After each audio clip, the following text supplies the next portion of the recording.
నమస్తే. శ్రీ పరంజ్యోతి కల్కి అద్భుతం. ఇది పశ్చిమ బెంగాల్లోని హౌరాకు చెందిన లతా సింగ్ గారి అద్భుతం.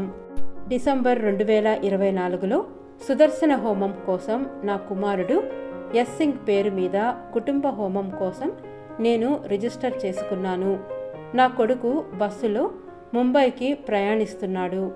బస్సు పూణేలో ఆగినప్పుడు అతను వాష్రూమ్ను ఉపయోగించడానికి బస్సు నుండి దిగాడు.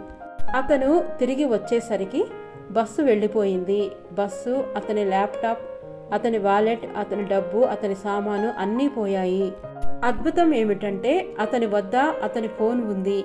సాధారణంగా అతను బస్సు దిగినప్పుడల్లా తన ఫోన్ను తన ల్యాప్టాప్ బ్యాగులో ఉంచుకుంటాడు.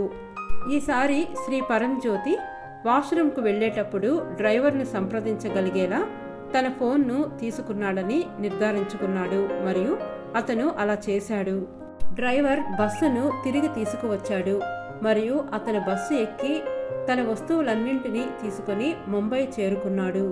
లేకపోతే అర్ధరాత్రి డబ్బు లేకుండా, డ్రైవర్ కాంటాక్ట్ నెంబర్ లేకుండా అతనికి అది భయంకరంగా ఉండేది.